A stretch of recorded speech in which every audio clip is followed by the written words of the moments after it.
Ridwan Cemanggu. Pada kesempatan ini saya akan melakukan praktek coaching.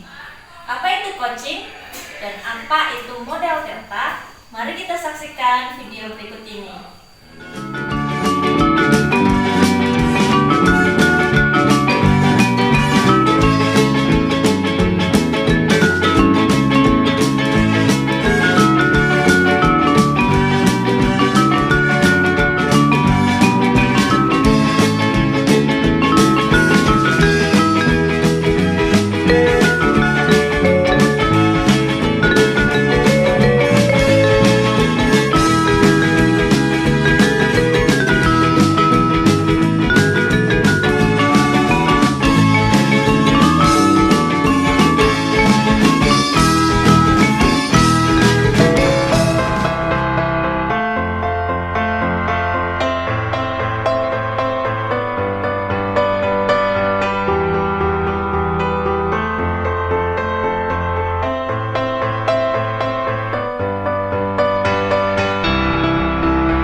Iya Bu. Iya ini baru keluar. Lagi apa Ibu? Cari inspirasi aja Pak, mau pulang nih hujan. Sekalian saya ini lihat hasil karya anak. Oh yang ini Bu. Iya. Yang kemarin program kepala sekolah sama Kira. Yang program ekofik itu ya? Iya, di sekolah kita kan sampahnya banyak banget tuh di belakang. Iya. Jadi saya kemarin mengajak siswa-siswa untuk memanfaatkan limbah plastik ini. Rencananya di sini saya ingin punya taman baca gitu. Oh berarti di sini mau dimanfaatkan untuk tempat anak taman baca seperti itu gitu?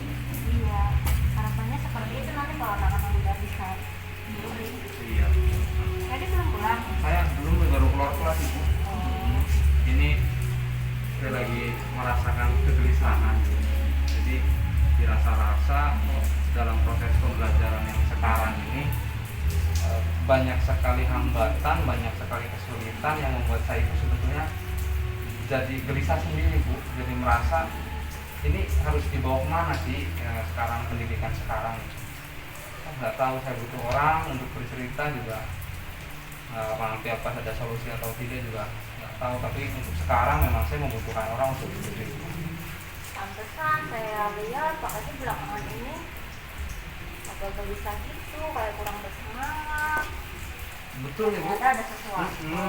Memang itu yang jadi pokok permasalahan pendidikan yang sekarang. Bagaimana saya mengajar, selain juga saya mengalami kesulitan, saya juga mengalami beberapa hal yang sebetulnya kalau mungkin dengan situasi yang berbeda itu tidak akan ketemu, tapi dengan adanya kondisi seperti ini, permasalahan itu menjadi semakin kompleks dan sampai sekarang pun saya masih belum menemukan orang yang bisa memberikan solusi kepada saya bagaimana kita menyikapi tentang kondisi-kondisi yang sekarang.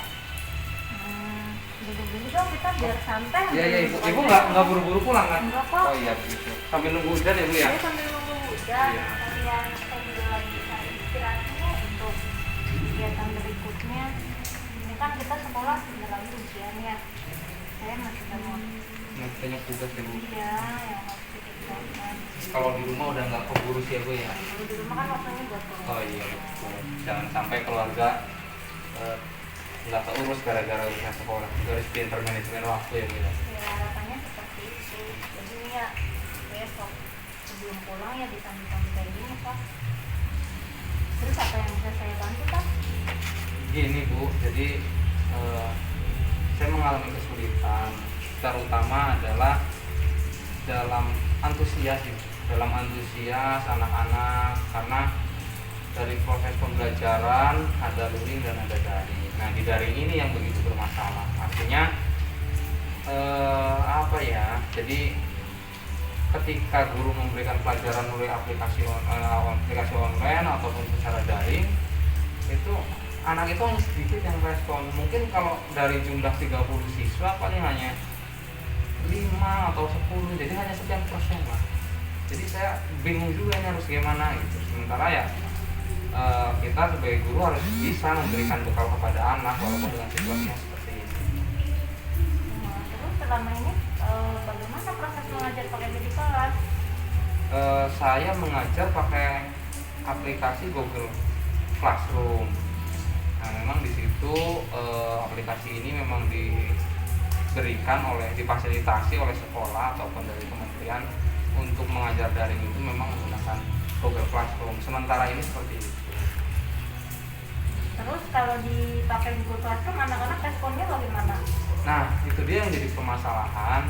Respon anak-anak yang mengikuti Google Classroom ini sangat nggak ada antusias sih, Bu. Jadi anak-anak terkesan itu hanya menyimak, tapi ketika diberikan tugas itu tidak ada respon sama sekali. Sudah mencoba pakai aplikasi lain belum? Sudah Ibu, saya pakai WhatsApp Group. Nah, jadi memang komunikasinya pakai WhatsApp Group, tapi memang untuk proses pembelajaran kita kita terbagi lah, tidak selalu fokus di itu, tapi di WhatsApp Group. Tapi di WhatsApp Group juga hampir sama responnya memang sangat kurang antusias. Pak Edi sudah mencoba cara-cara lain mungkin supaya anak-anak itu lebih antusias? Saya biasanya dalam proses pembelajarannya saya hanya menyesuaikan materi yang saya punya, yang dari silabus yang RPP yang memang sudah saya buat, untuk saya berikan ke anak-anak. Paling saya hanya seperti itu. Terus Pak Edi mengajarnya itu ke anak berarti hanya memberikan materi-materi yang ada? Ya memang begini, Bu, pada dasarnya olahraga itu kan pembelajaran yang outdoor. Anak-anak lebih senang atau lebih suka ketika mereka itu bergerak, mereka itu praktek. Nah, tapi dengan kondisi yang seperti ini, adanya larangan-larangan untuk beraktivitas secara fisik memang menjadi kendala juga buat saya. Memang saya akui penyampaian pembelajaran ketika praktek dengan pembelajaran ketika di dalam kelas itu memang untuk di dalam kelas saya masih merasa kekurangan dalam bentuk variasinya agar anak itu merasa antusias dalam mengikuti pelajaran. Tapi kalau untuk di praktek ya memang saya punya cara-cara tersendiri lah. Artinya memang ketika anak di luar itu secara otomatis, secara respon pun mereka akan sangat berbeda ketika mengikuti pelajaran kelas di kelas, apalagi daring. Iya sih ya, sekarang sejak daring memang kita banyak kendala ya. Siswa-siswa juga semakin hari semakin bosan. Jadi kita yang mungkin harus banyak cara bagaimana caranya membangkitkan semangat siswa tersebut.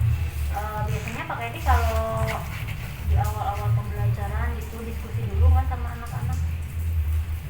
Diskusi iya, tapi memang diskusi yang saya lakukan adalah menanyakan kabar, kemudian juga untuk perihal materi ya hanya secara garis besar, paling hanya seperti itu. Kemudian untuk pembelajaran pun ya saya mengikuti alur yang ada dari RPP yang saya buat, ya saya lakukan seperti itu.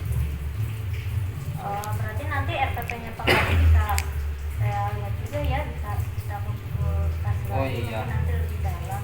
Bisa Ibu, sudah siap, tapi memang ini tidak saya bawa, RPP-nya ada di ruangan karena nggak selalu dengan mengajar membawa RPP. Biasanya sebelum berangkat mengajar baru saya buka dulu, oh ternyata hari ini materi ini baru saya siapkan. Iya, kemarin saya juga sama sih, kasusnya sama seperti Pak Edi. Cuma sejak saya ikut program guru penggerak, di situ ada banyak strategi yang saya pelajari, yang saya terapkan, sehingga anak-anak sekarang lebih antusias lagi.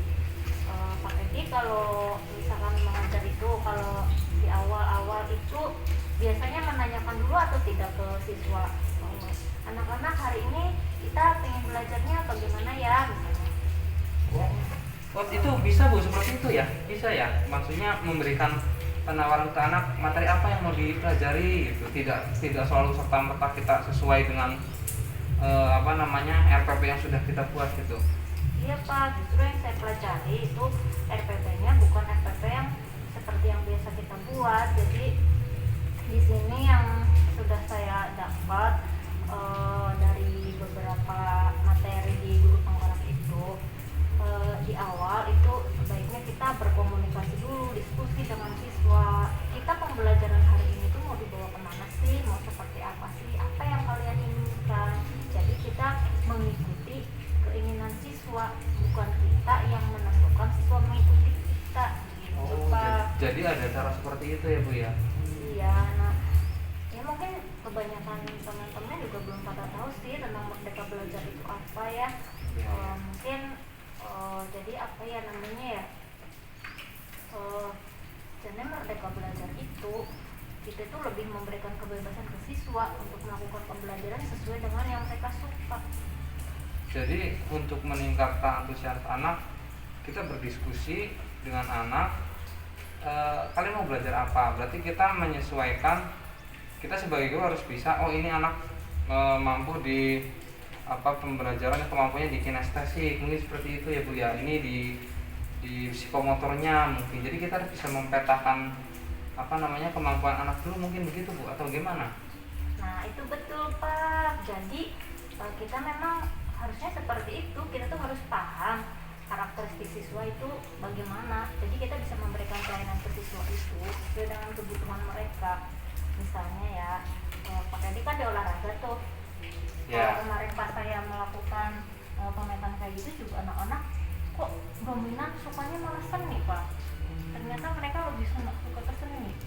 Ya ada juga sih sebagian yang sukanya mereka ke olahraga, ke prakarya gitu. Oh, jadi memang harus ada upaya kita untuk memahami anak, dia unggulnya di apa sih, minatnya di apa, itu seperti itu begitu Bu, atau bagaimana? Iya, kalau saya sih mencoba kemarin sudah seperti itu. Tapi kalau di olahraga, kira-kira anaknya tuh sukanya apa sih kalau misalnya pelajaran olahraga itu? Kalau olahraga sih pada dasarnya ya anak-anak suka secara umum itu lebih ke arah ke permainan. Apapun itu ketika olahraga itu permainan, entah itu bola voli, sepak bola, memang anak-anak lebih senang dominan di situ daripada pembelajaran jasmani atau mungkin mempelajari kesehatan. Nah, tapi kan memang semua materi yang ada itu memang harus tersampaikan dengan tuntas, itu tidak hanya serta-merta ini.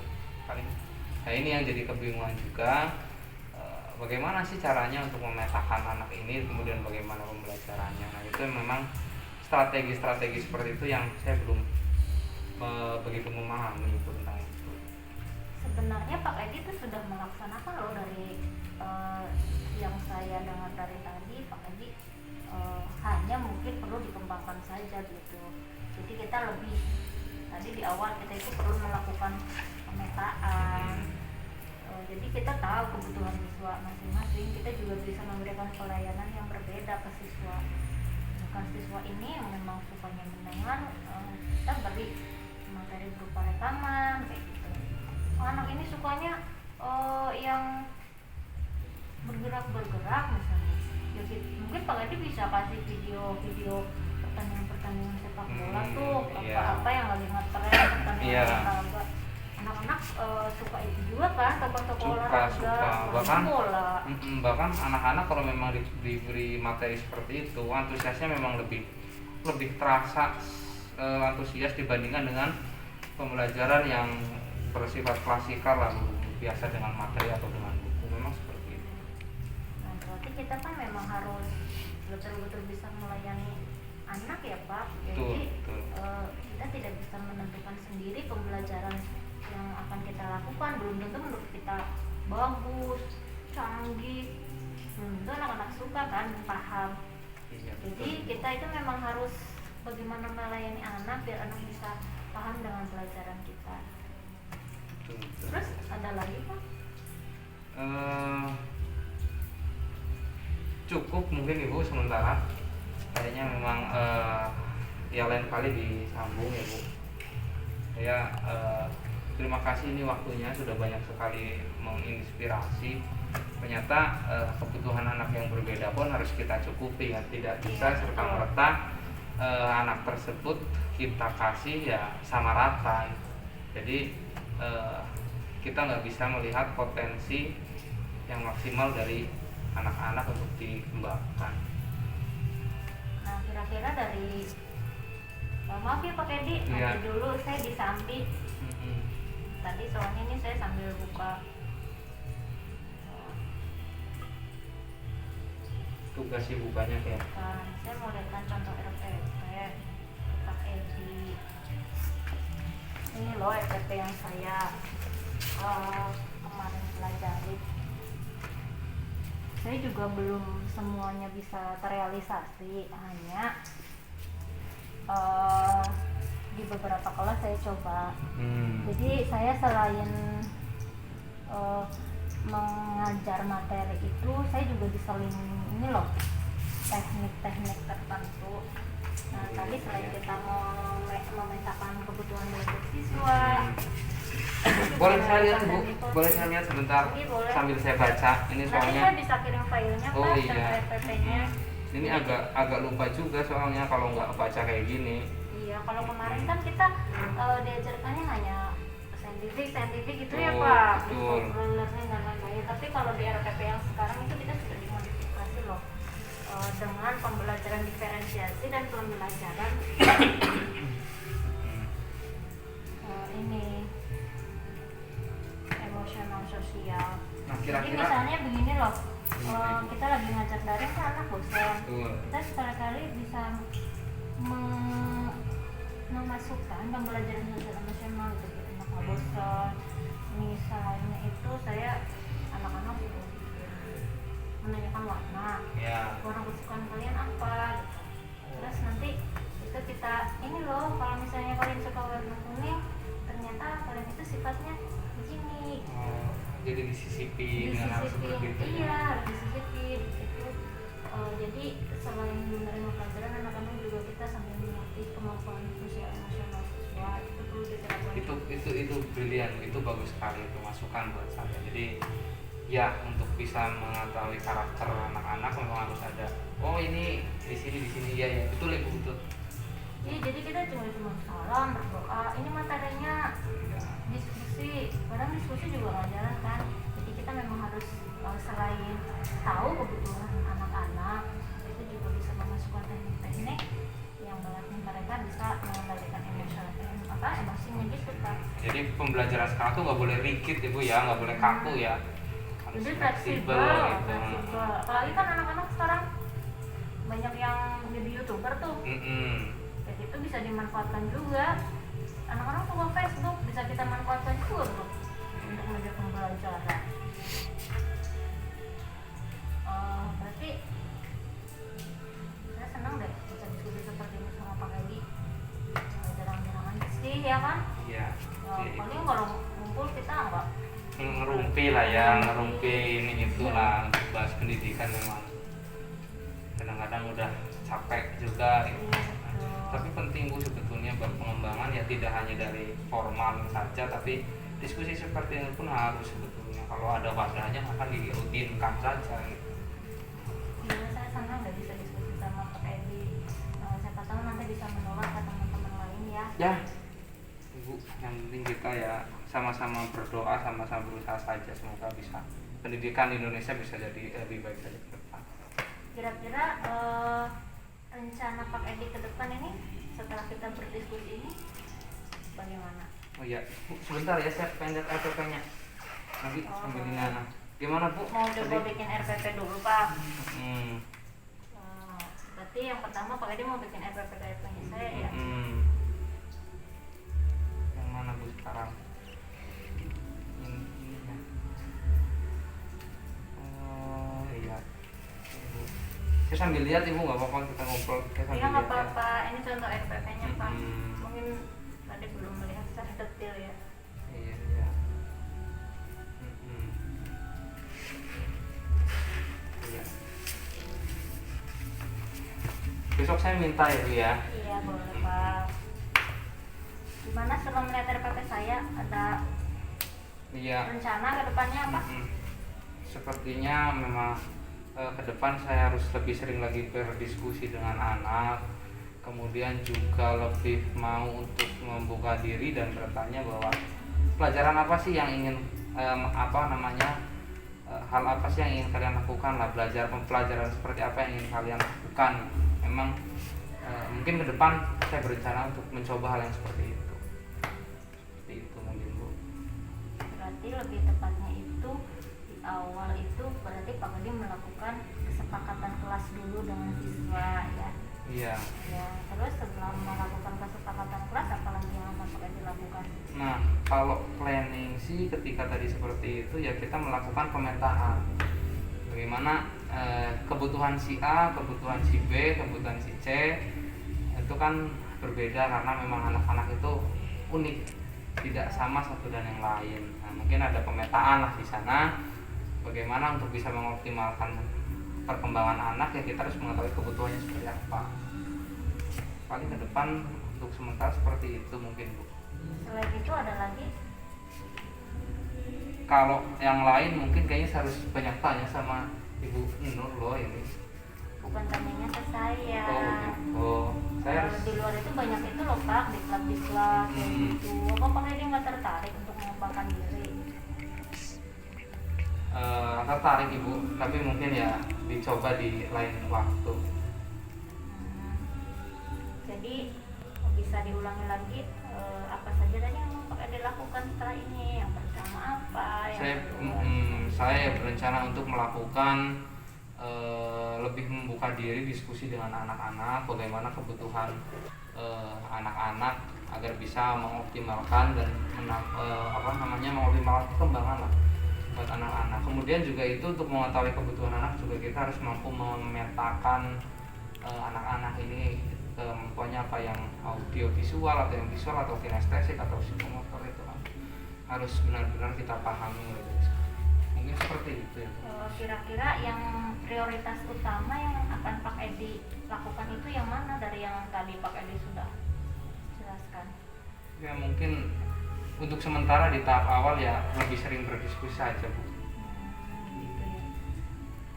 Kemudian komitmen apa yang akan Pak Edi lakukan dengan diskusi kita hari ini? Komitmen ya Bu.